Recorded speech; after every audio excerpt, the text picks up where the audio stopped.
welcome back to another edition of Touring the AFC South. I am your host, Mike Patton. And like every episode for the month of March, we're celebrating Women's History Month with having Black women as guests. For the entire month, got to celebrate the queens. For sure. Okay, I'm getting tongue-tied over here. I guess it's because I got a wonderful guest with me, Candi Waller. How you doing? I'm doing well, Mike. Thank you for having me. Of course. Thank you for coming on. Of course, this episode, we're going to be doing the Get Off Your Chest segment with highlighting Black women. Of course, we're going to get into your journey as well. So let's get into it. The Get Off Your Chest segment. Of course, we're going to talk about Irene Amos Morgan. Of course, plenty don't know her as last name Morgan, but we're going to go from there. You'll catch the end of that. You'll catch that when we get into it. But, of course, Irene was born April 9th, 1917 in Baltimore. She married Sherwood Morgan Sr. and had a son and daughter with him. Of course, he died in 1948. However, during our marriage to Sherwood Morgan, Irene had something happen to her. She had been dealing with a recent miscarriage and was visiting her mother in Gloucester County. Did I just completely butcher that name? I think it might be Gloucester. Yeah, I think it's like something like that. And you gotta excuse me. I got my allergies and all those different things are kind of acting up over here. I know the feeling. The wrong time. I know the feeling. Good gracious, they're attacking me at the wrong time. But anyway, going back to the story, she went there to physically and mentally recover from it and visit her mother. Of course, it was a hot July morning in 1944, and of course she was getting on a Greyhound bus to go back home to Baltimore when she was asked to give up her seat by a white woman. Of course, she did not do so. She wasn't feeling well and refused to do so. The bus driver decided to drive the bus straight to the jail. The bus driver called on the sheriff. The sheriff hopped on the bus with the warrant, and she tore the warrant up. The officer grabbed her. She kicked him, and she was arrested and jailed. Now, she pleaded guilty to resisting arrest, but refused to admit she violated Virginia's segregation law because the law itself was unconstitutional. The case would eventually make its way to the U.S. Supreme Court, where a young Thurgood Marshall would argue her case. And in 1946, the court ruled segregation violated the Constitution's protection of interstate commerce. Her case and actions helped influence parts of the civil rights movement, including the historic case of Brown versus the Board of Education and Rosa Parks' decision not to give up her seat in Montgomery, Alabama. Morgan would eventually marry Stanley Kirkcaldy, which, many know her by her last name, Kirkcaldy, not Morgan. But, and of course, she married him in 1949 and would live with him in New York City, and where she would run a dry cleaners and a child care center where they lived in Queens, which that's one of the boroughs of New York City for those that aren't aware. But, of course, in her 60s, she would go back to school, receive her bachelor's degree from St. John's, and also earn a master's degree in urban studies from Queens College 5 years later. And before her death in 2007, she received the Presidential Citizens Medal, which is the second highest civilian honor in the country. Irene Amos Morgan, eventually Irene Amos Kirkcaldy. That is Women's History Month kind of fact for this episode. Did you know about her? No, I didn't. So I learned something during Women's History Month about women's history. Very cool. Yeah, definitely. I got to say, reading her story was definitely like, wow. I can imagine. I was just imagining her, somebody talking to her, and I was imagining my mom. When I was imagining somebody talking to my mom was like, oh. I can imagine my mom doing that, and I can imagine somebody trying to grab my mom kicking them back. So that's why, in my mind, I was envisioning my mom while envisioning, Irene in this story, which I thought was quite interesting. So I thought, since this is a little bit closer to your neck of the woods where you grew up, I figured this might be a good one for you on this episode. I appreciate the learning moment for sure. I think we can all probably imagine our mothers, grandmothers, aunts, those women in our lives that we admire and can totally see how they could have potentially handled that situation had it been them.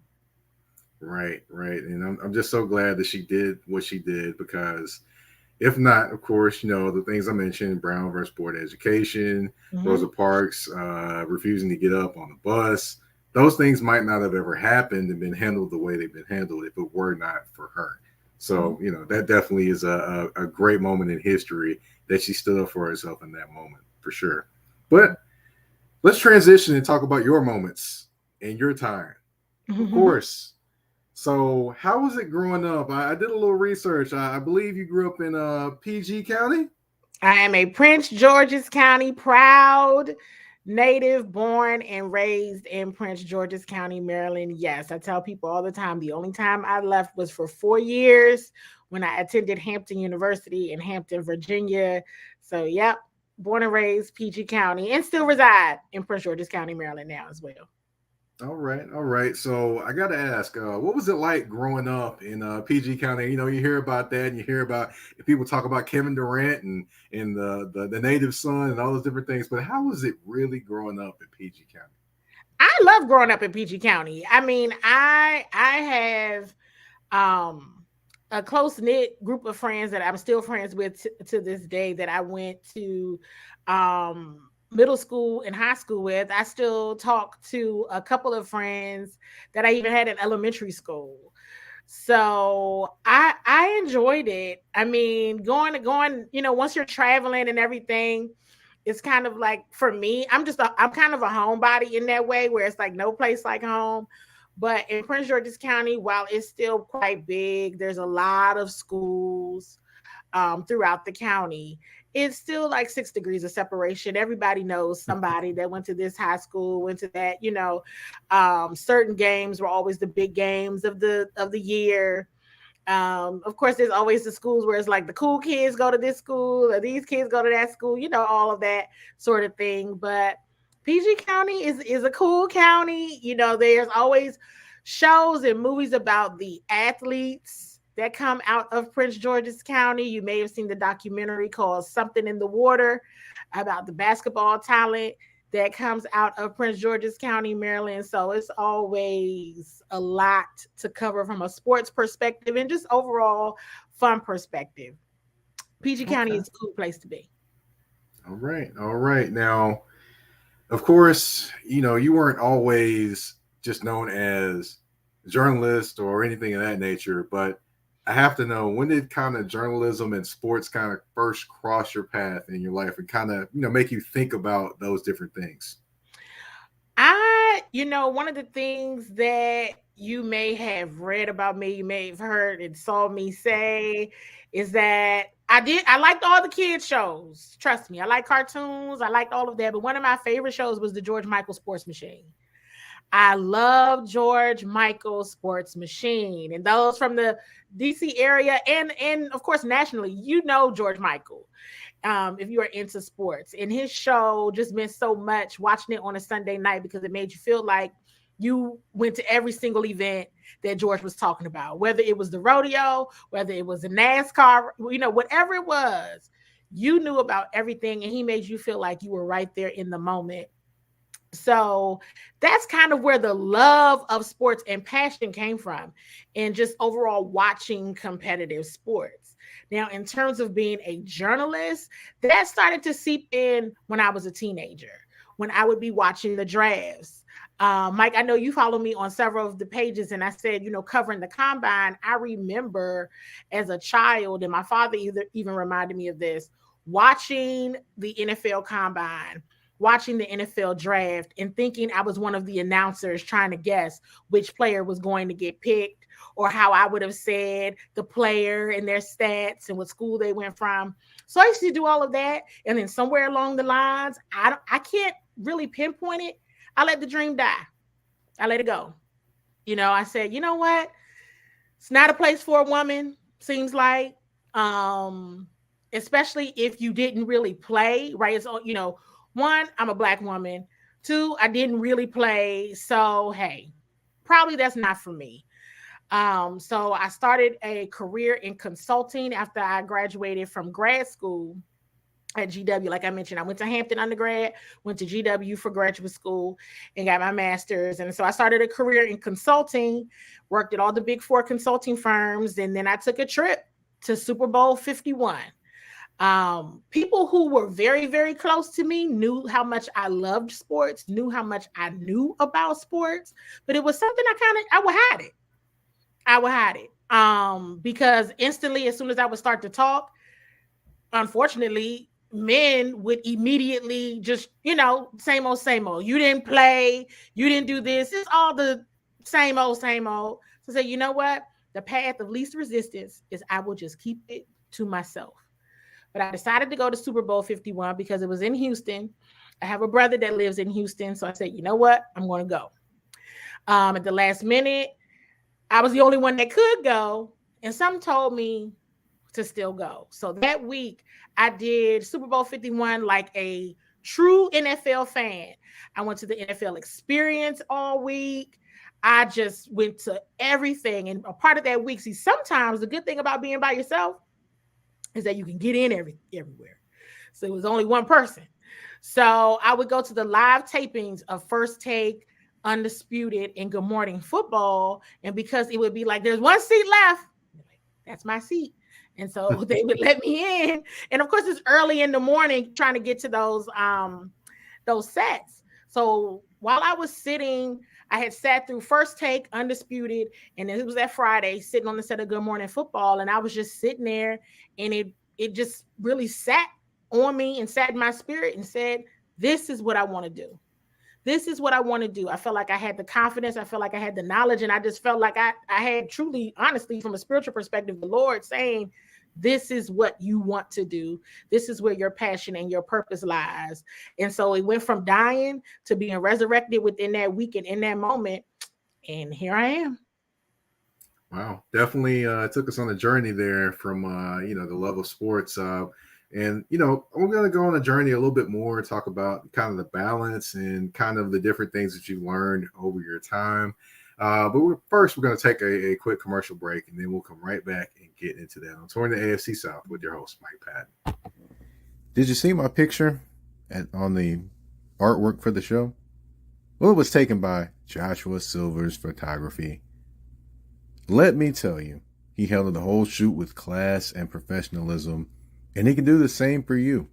Whether it's a model shoot, couples photos, headshots, maternity shoot, senior photos, or more, he has you covered. Just give him a call at 423-557-6746. Again, that's 423-557-6746. Or you can check him out on Instagram at Joshua Silver's Photography to book your shoot. Again, Joshua Silver's Photography, where class and professionalism meets great photos.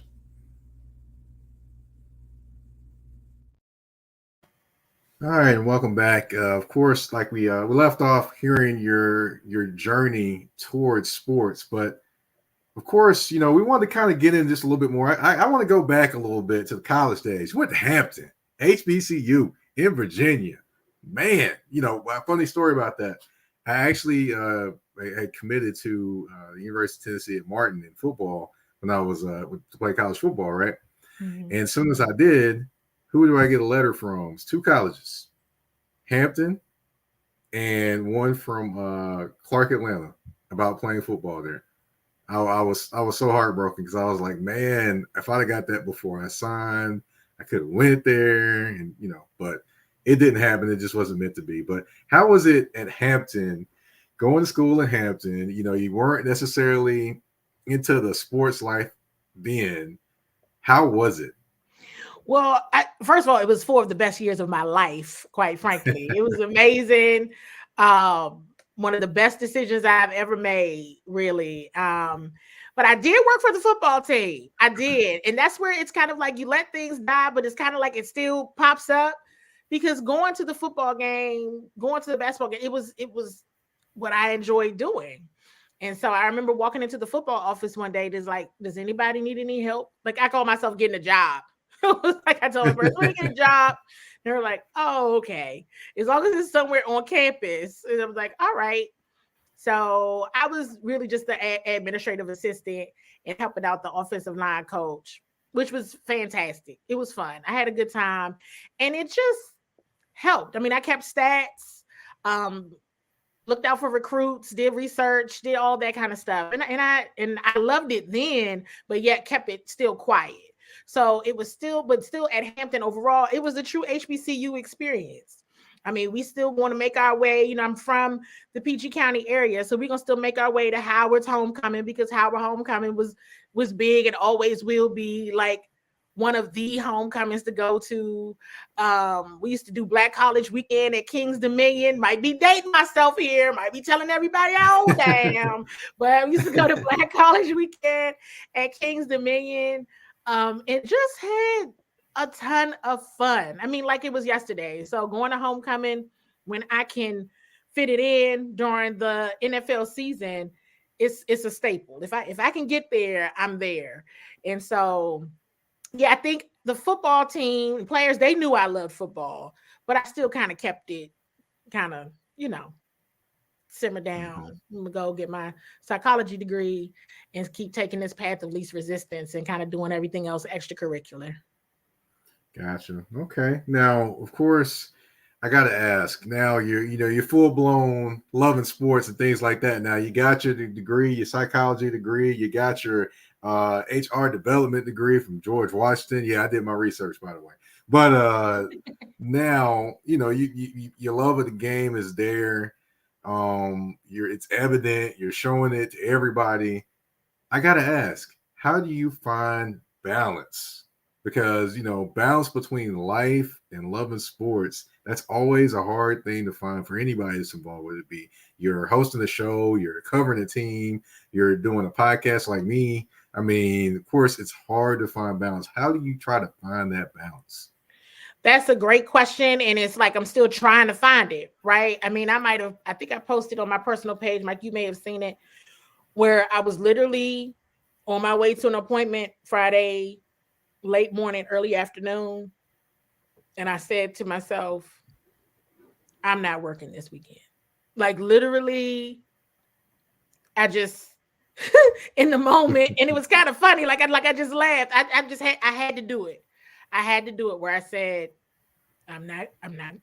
It was a Wizards game that Friday. I'm not going. When I say all that to say, while I don't recommend that, I recommend, a more planned out opportunity to rest and take that rest throughout. I still want to acknowledge and be transparent. And that's when I made the decision. I have learned quickly. I think the pandemic made me forget how busy the NFL is overall. So where games maybe stop being played because your team may not make the playoffs, or whatever the case may be, the NFL is still very much active, and whatever teams you're covering is still very much active. There's not a break. It doesn't stop per se, right? Seasons may be over, but it doesn't, in sports, it just keeps going. It doesn't stop at all because, free agency frenzy, people get released, whatever the case may be. There's always something going on, the combine, all of that. So, I'm still trying to figure it out, but just recently it was literally, I'm not doing anything. Now here's the gag. I still did do something because, like you said, sports is a part of our life. It's a part of my life. I was going to watch the game anyway. I was going to do whatever anyway. So, I still end up doing it, but you have to take a moment for you, whatever that means. Even if that means putting your phone down. Hey, even if it means missing the breaking news. If you don't get to the breaking news until next day, that's the opportunity to shout out one of our colleagues, right? Hey, you may have seen this on Mike Patton's page. I think I see some comments from Cortland coming through. So you may have seen this on Cortland Griffin's page, you don't have to Hmm. be everywhere all the time. And I had to learn that lesson. So with learning that lesson, I'm still learning how to keep the balance. I hear you there. And speaking of Cortland Griffin, of course, the torn the AFC South inbox, of course, he is hitting that up. I did mention where I did play at UT Martin in football, and he said, "What if the transfer portal would have been around when I was playing?" What Oh is? boy, You never know. that would have been interesting. That would have been Yeah. interesting, but yeah, no. But hey, it is what it is, and I won't take back any of those 4 years I played. So hey, it was always fun times. Fun time. Well, it wasn't always fun times, but hey, it was fun times in college. I'll say For that. sure. Facts. We didn't know how good we had it in college. We really didn't. Well, the one thing I I saw, know I did. I saw a meme the other day that or I don't know if it was a meme or whatever. I don't know. Anyway, it said, "What was the best thing about your childhood?" And it said not paying bills. And I was like, man, I think about that all the time now. Yeah. No bills. I didn't Man. even realize what my parents were going through. Yeah, same. Now, of course, I got to mention you cover DC sports. You've got the Nationals, you've got the Nationals, the Wizards, you've got the hockey team there, and the Capitals. You've got the Commanders. I mean, you've got a lot going on there, but it's a lot of and let's just, what's a nice word to say? A lot of futility going on, unfortunately, at this point in time. Except for the Capitals, which they, a few years ago That's it. won the Stanley Cup, but Mhm, and the Nationals too, of course. I can't forget them. mhm. But how do you kind of keep it, you know, real and then also keep it unbiased at the same time when you're kind of talking about these teams? And I know sometimes it can cause you a little bit of consternation and frustration while you're watching teams from right in your neck of the woods. I'm kind of laughing to myself. It's difficult, right? It is difficult.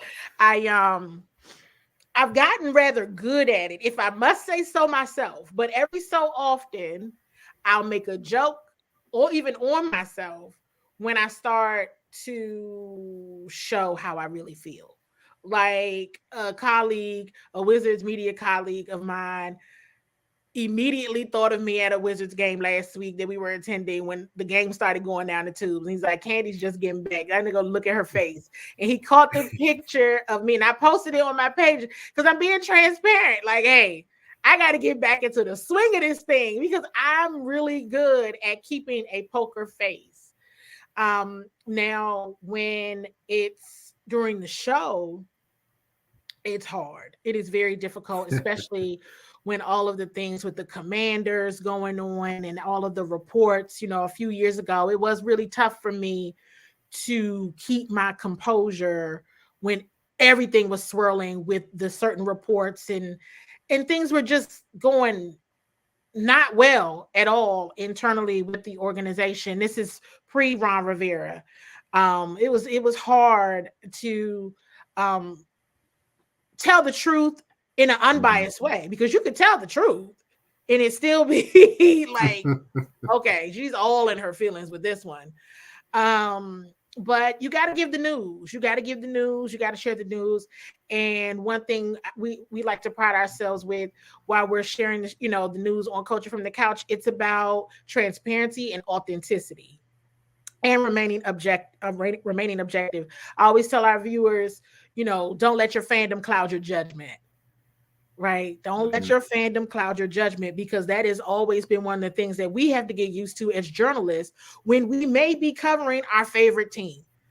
Some people say they would never do it. They could never do it. They're like, no, more power to you. There's no way I could cover the team regularly in real life that I grew up watching or rooting for. So it is difficult. But, I've got some great mentors that told me that very early. If this is a team that you watched growing up, in order to be successful in this, you have to remain objective. And it's actually helped me be a lot better with just watching sports overall.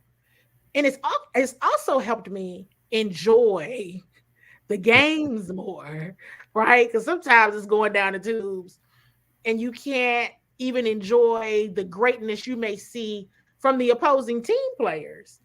But it has helped in how I overall evaluate players, evaluate teams, evaluate coaches, and evaluate just the overall atmosphere as well when you keep your feelings out of it. But it's difficult for sure, but it's something that I'm okay with it now. Now, some things that happen, and it's almost like, when you're covering teams, you build a relationship with the staff, the players, Mm-hmm. and so if you see somebody get hurt, you never want to see anybody get hurt. If you see somebody do something that is like, oh my goodness, what were they thinking? You got to feel that a little bit. You see a decision that gets made that's like, oh, because you can't help but want them to win deep down. Because when the teams Mm-hmm. win, this, Mike, it's better for us. It's good for business. When the teams aren't doing well, it's not good for business. So when the teams are doing well, it's good for business. People think it's good for business when there's a whole bunch of turmoil going on, and that's not the case. Right, right. It definitely isn't. And you definitely, it makes me think about what Ramani Jones and Stephen A. Smith said on their, well, they both said it separately about when bad news happens about black athletes Mm-hmm. and like big time networks want to reach out to them for the black thought on it, Mm-hmm. and they really are like, do I really want to do this? Right. They're really they trying to get me. That's where it kind of I definitely Mm-hmm. that was my first thought when you talked about the turmoil, covered in the Mm-hmm. turmoil.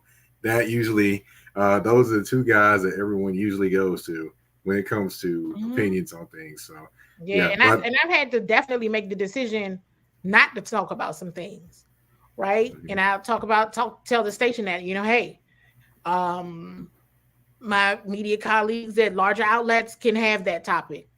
I don't think that I should cover it. mm-hmm. And we'll have that discussion.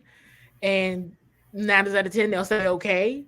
And then I'm able to not discuss it. I'm able to stick to the sport or stick to the game and not get into everything else. So that has been something that actually has worked. I mean, it's a risk doing Mm-hmm. that, but it's a risk that I'm willing to take to show my sanity on TV. And when I'm standing up here with you, like, hey, Candy C. Walden lost her marbles. No, we're not going to play that game. So, Well, I definitely got one more question for you in a mhm. game, but we're going to get to that after this quick commercial break. Come back again, everyone, please. We got one big question. I'm pretty sure she's going to have a pretty expounded answer for that one as well. And of course, we have the game: 5 questions, 2 answers, and one choice. On tour in the AFC South with your host Mike Patton. We'll be right back. Whether it's local or long distance, Milligan Logistics has you covered. Milligan Logistics was established in 2020 with over a combined 15 years of experience in trucking, hauling, and logistics, along with over 50 years collectively of project management experience. Again, whether it's near or far, Milligan Logistics has you covered with quality service, efficiency while taking pleasure in exceeding clients' expectations.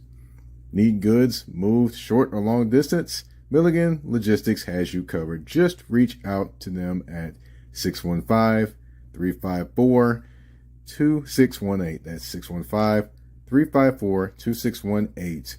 Or you can send them an email at milliganlogistics@gmail.com. Again, that's milliganlogistics@gmail.com.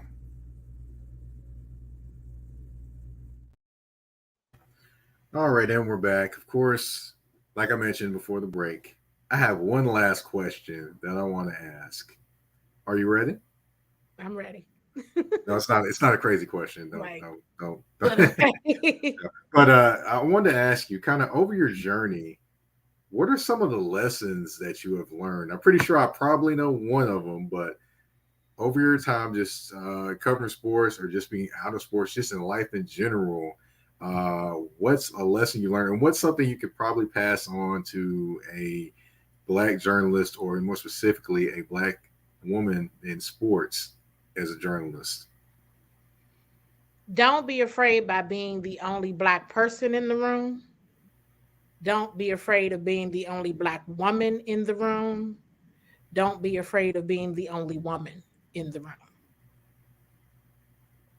Okay, Okay. so that's for black people, specifically the black women, specifically the women, right? I have been in each one of those situations where I'm the only black person, I'm the only black woman, I am the only woman. And I know that it is comfortable and comforting to have someone that physically looks like you in the room. I know that. This was the first industry that I've ever, or even place that I came into where I knew absolutely no one. Every single place that I've ever been, when I went from pre-K to kindergarten, it was somebody from kitty care that was going to the elementary school that I was going to. It was somebody from elementary school that was going to the middle school, from middle school to the high school, from high school that was going to Hampton, a couple of people that went to Hampton that was going to GW. I knew people at GW that was going to go work at IBM. I always knew somebody somewhere. And this was the first industry where I knew no one. So it was like starting completely from scratch. I had built this amazing consulting career,